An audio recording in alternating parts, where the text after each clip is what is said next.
One thing that's very important to remember, I'm not trying to cause trouble or to get people angry. I just want to be very correct on something that most likely is true. Who do you think Jesus Christ is, and why do you think so many people worship him? Well, which Jesus? The Jesus of the Bible. Okay, the phony Jesus.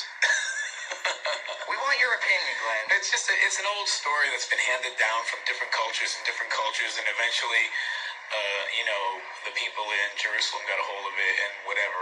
I mean, there's lots of people have different takes on it. I personally don't buy into it, so that's my take on it, Okay.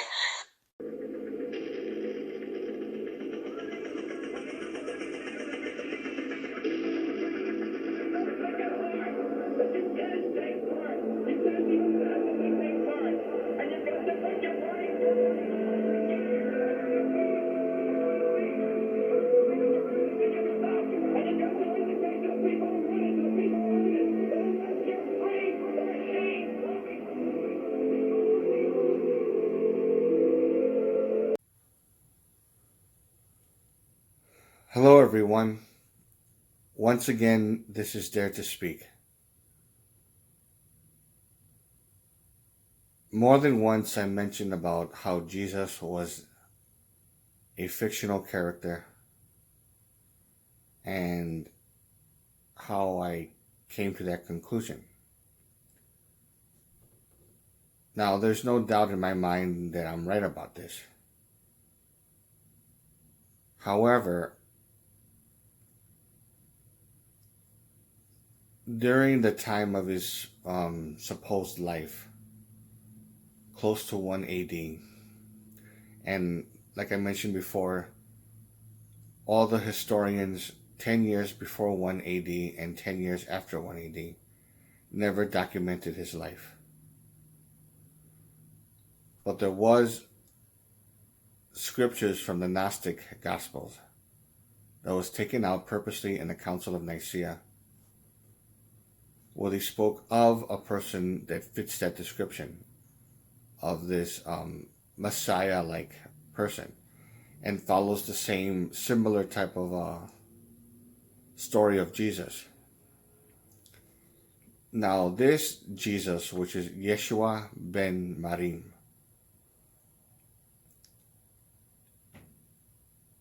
he did fall in love at one point, and this is during the missing 18 years of Jesus' life. According to this story, first of all, it actually said at one point about his conception to begin with that he was not born in a stable, because especially during the month of December, that the Palestinian winters were too cold. It wouldn't work. And during the time of the so-called infanticide, when they were killing babies,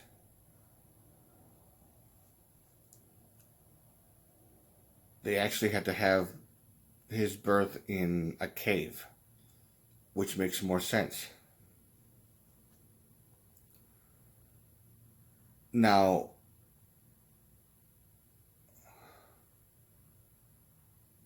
one part that I read, I'm not saying that this is true, but this is what I read from this one part, that Jesus' birth was not a miracle. He was not born from a virgin mother. He was the illegitimate baby of a young Jewish woman and a Roman soldier. And from what I understood from that source, from that book, which is difficult to even find, because a lot of the books that were taken out of the Bible were considered heresy. They just didn't want the public to know, which only makes it more suspicious.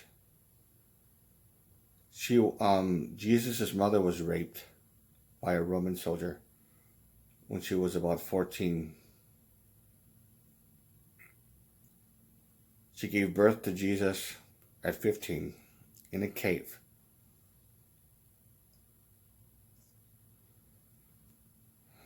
He was very stubborn and like a strong-willed kid growing up. He did have a very stubborn attitude. He was a little bit of a punk in a sense, but not necessarily in a bad way. Now, during the missing 18 years, it was said that he traveled around the world. There was a woman that he was intimate with, but he was more into spirituality and he wanted to travel, and I guess he did fall in love with her at some level.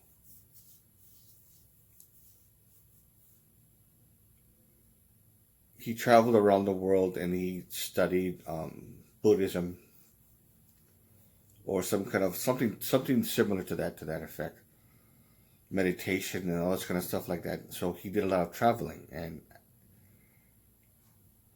he studied with the monks when it came to like yoga and meditation and things like that.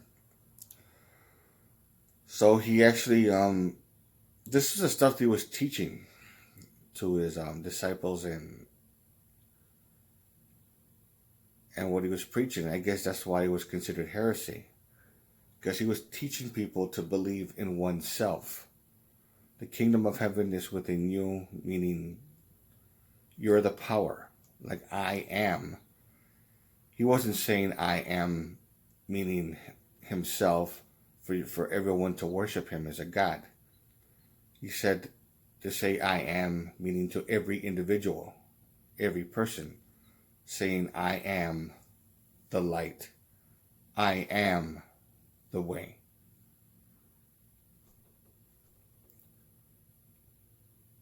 Now, the part about Mary Magdalene being Jesus's mistress, of course, that's open to debate, but it makes more sense to me for that to be true. They had a legitimate baby, and it was a female, a little girl. Now, I'm not going to get too much into the crucifixion, and other than the fact that when he died, according to this part, either from the Gnostic Gospels or something from the Dead Sea Scrolls, that his body was, after it was put into a cave, there was word going around that the Romans wanted to go and desecrate his body, to add insult to injury or to whatever the case may be. I don't know. So somebody snuck his body out and put it in a secret grave, so no one would be able to find him. And that explains the reason why 3 days later they opened up the cave and they found nothing. And they said that he miraculously disappeared because he's God, or he went, that kind of thing. Most people are not going to want to believe that, obviously, and that's okay. It's no big deal.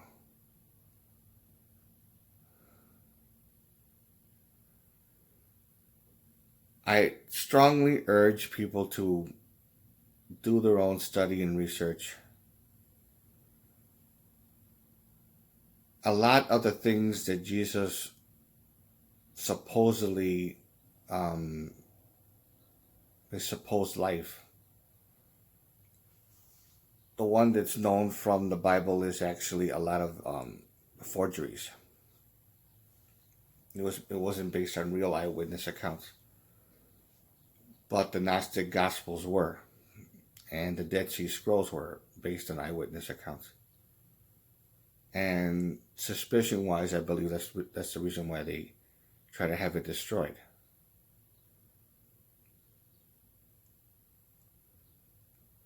Now, to do an actual study, or if you want, like I said, if you want to like research the fact that a lot of the things that Jesus was saying, like the kingdom of heaven is within you, but they purposely changed his words during the Council of Nicaea in 325 AD. Because a lot of the things that he said was through word of mouth, and a lot of people were actually illiterate. So things were passed through word of mouth during the 3 centuries, 300 years before 180, I don't know, somewhere between 180 and 300 AD. So there was not that many people that actually wrote it down. But a lot of the things he said, he was taking quotes from the ancient Egyptian Proverbs,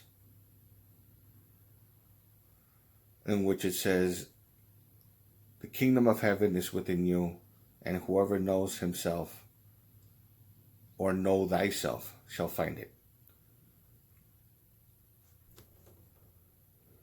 And it was actually changed, distorted, to make it seem like it was his own saying, but it wasn't. He was actually quoting ancient proverbs from very charismatic and very righteous Egyptian pharaohs, which was not very many of them, because most of them are corrupted. Almost all of them are corrupted. But the ones that weren't said these type of these proverbs, these sayings. A lot of the things that Jesus said was not his own. Plain and simple.